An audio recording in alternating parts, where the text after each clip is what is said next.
खुशी हुई, बहुत आनंद आया। जय श्री राम। हाय, बहुत खुशी हुई मोदी जी से मिलके। दीदी मैं तो कह रहा हूँ आप इंडिया दिल्ली में शिफ्ट हो जाओ, ऐसी खुशी आपको रोज रोज मिलेगी। एक ही भाई, उससे क्या फर्क पड़ता है, मोदी जी से काम चलाना ना बस। इन एनआरआई मोदी पगलुओं की सबसे बड़ी प्रॉब्लम पता है क्या है? इनको मोदी मोदी तो करना है, मोदी जी से प्यार भी करना है, लेकिन दूर दूर से करना है। बेबी आई लव यू, लेकिन दूर दूर से। अरे अगर इतना ही प्यार है तो पास आ जाओ ना। इनको भी पता है कि पास आ जाएंगे तो सारा प्यार यहाँ पर छूमंतर हो जाएगा। मोदी जी ने देश को डेवलप करके रख दिया, बहुत अच्छा काम कर दिया। मोदी जी देश को आगे लेकर के जा रहे हैं, लेकिन मोदी जी के राज में टैक्स नहीं भरना इन लोगों को। आके टैक्स भरने से प्रॉब्लम है। इन लोगों ने कई साल पहले इंडिया छोड़ दिया एंड इन लोगों को इंडिया की प्रॉब्लम दिखाई दे चुकी थी। इंडिया तो ये लोग छोड़ चुके, लेकिन कमबख्त व्हाट्सएप यूनिवर्सिटी यहाँ पर नहीं छूट रही। एक्चुअली इनकी देशभक्ति जो है वो भी इस टाइम पर व्हाट्सएप स्टेटस वाली देशभक्ति बन के रह चुकी है।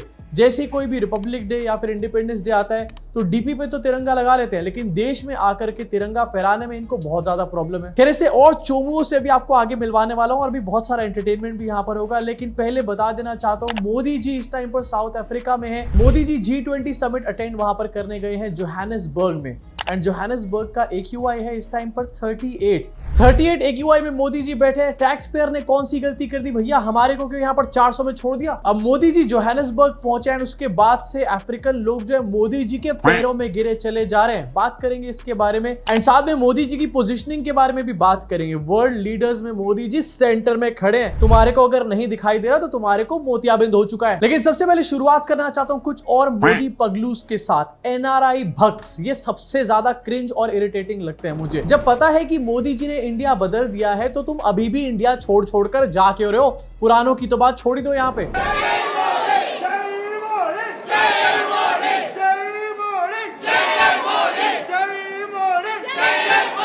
एक सेकेंड, जरा वीडियो को थोड़ा सा रिवर्स यहाँ पर करो, थोड़ा सा पीछे हम वीडियो को करेंगे तो एक बंदा यहाँ पर नजर आएगा जिसके गले में बीजेपी का पट्टा लटका हुआ है। इंडियन डायस्पोरा के लोग या फिर बीजेपी के कार्यकर्ता हैं ये साउथ अफ्रीका के। अब की बार साउथ अफ्रीका में भी मोदी सरकार बीजेपी का पट्टा डाला हुआ है, लेकिन इंडियन मीडिया ऐसे दिखाती है कि इंडियन डायस्पोरा के लोग हैं। एंड इंडियन डायस्पोरा के लोग कितना भव्य स्वागत कर रहे हैं मोदी जी का। इसको देख के तुम भी ये समझ लो कि मोदी जी का इंटरनेशनल डंका बज रहा है। बज कुछ नहीं रहा है, मोदी जी के अपने कार्यकर्ता यहाँ पर मोदी मोदी कर रहे हैं। वो तो दिल्ली में भी करते रहते हैं।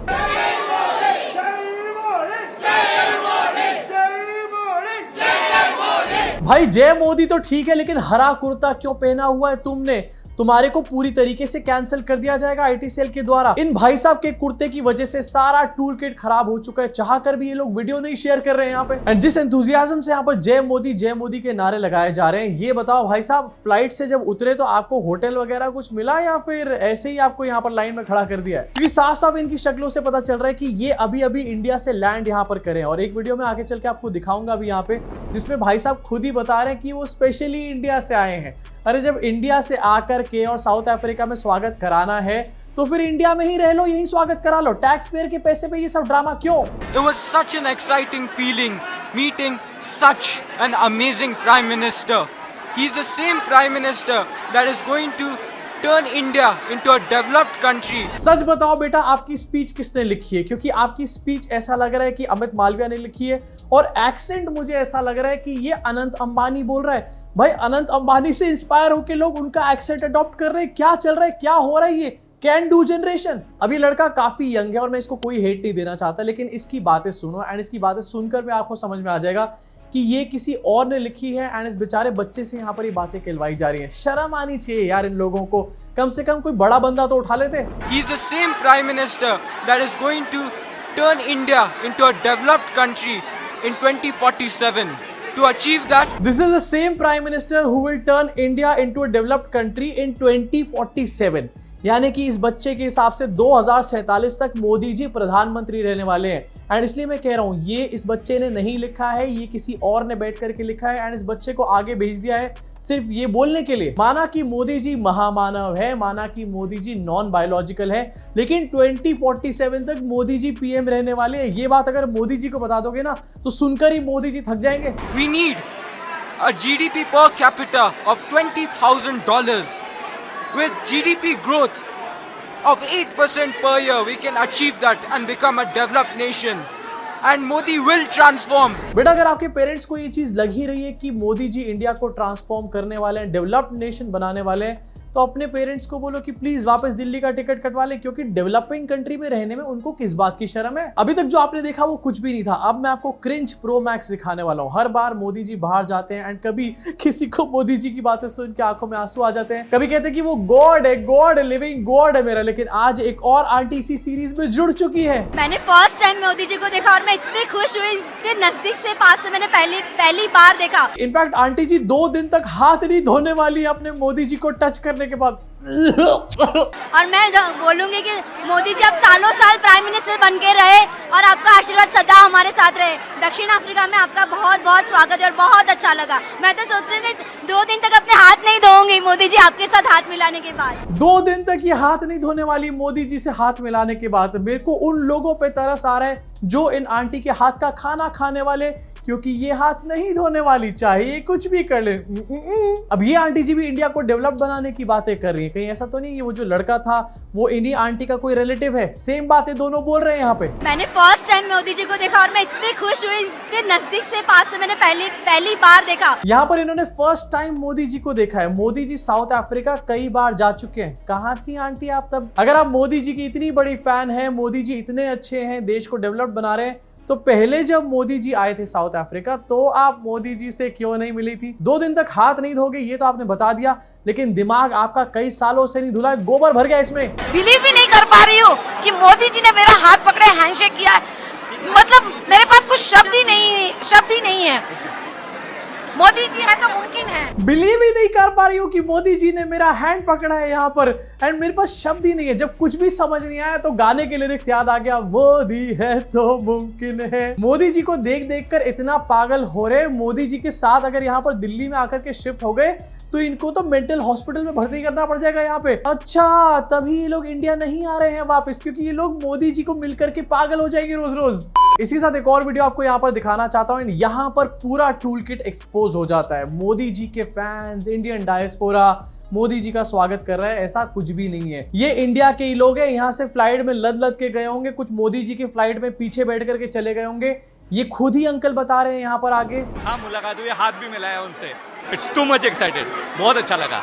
मैं खास इंडिया से आया हूँ, सतारा से, जो राजधानी सतारा बोलते हैं, इस प्रोग्राम के लिए। It is definitely too much excited. इतने ज्यादा एक्साइटेड कि इंग्लिश ही ठीक तरीके से बोलना भूल गए, या फिर शायद मोदी स्कूल ऑफ इंग्लिश से इन्होंने इंग्लिश सीखी होगी। सतारा से ही भाई साहब आए हैं एंड इनके जैसे और भी बहुत सारे लोग होंगे। मोदी जी से हैंडशेक करने के लिए सतारा से साउथ अफ्रीका क्यों जा रहे हो? अभी कुछ दिन पहले मोदी जी महाराष्ट्र में थे, वहीं पर हैंडशेक कर लेते।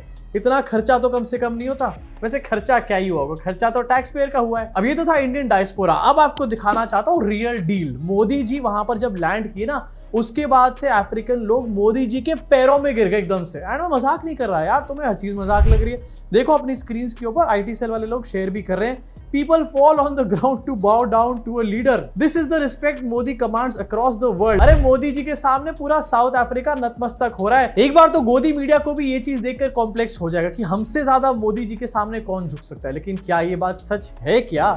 आपको दिखाना चाहता हूँ आपकी स्क्रीन के ऊपर। ये साउथ अफ्रीका के लोगों का कल्चर है। वो इसी तरीके से मोदी जी को वेलकम कर रहे थे। एंड मोदी जी नहीं बल्कि एंथनी एल्बनीज, जो कि ऑस्ट्रेलिया के प्राइम मिनिस्टर है, उनके सामने भी इसी तरीके से झुके ऑस्ट्रेलिया के ये लोग, जो कि कल्चरल वेलकम दे रहे हैं। अब अगर IT सेल के लॉजिक से चलो तो एंथनी एल्बनीज भी ऐसे ही लीडर हैं, विश्वगुरु बन चुके हैं, जिनके आगे साउथ अफ्रीका के लोग सारे झुके हुए नजर आ रहे हैं। इसका कोई सर पैर नहीं है। एक फोटो उठाई, डाली एंड ये बोल दिया कि देखो यहाँ तो मोदी जी के सामने पूरा साउथ अफ्रीका झुक गया है। सच्चाई कुछ और ही है। इनफैक्ट बीजेपी का ऑफिशियल ट्विटर हैंडल, इसने भी इस फोटो को पोस्ट किया एंड साथ में लिखा, Johannesburg witness something rare, readers and delegates bowing down as a mark of honor to PM Modi, a gesture the world reserves only for those who shape history। मतलब इन्होंने और एक हाथ आगे जाके लिख दिया कि लीडर्स एंड डेलीगेट्स जो है वो मोदी के सामने झुकने का काम कर रहे हैं, लेकिन यही वेलकम और भी नेताओं को और भी कंट्रीज के हेड को यहाँ पर मिल रहा है। लेकिन अंधभक्तों का क्या, वो तो सबसे ज्यादा इंडिया में ही है ना, ऑस्ट्रेलिया में थोड़ी ना है। अब जोहान्सबर्ग में G20 समिट एंड वहां से भी कुछ वीडियोस आपको दिखाना चाहता हूँ। Giorgia Meloni and Modi ji की मुलाकात यहाँ पर हुई।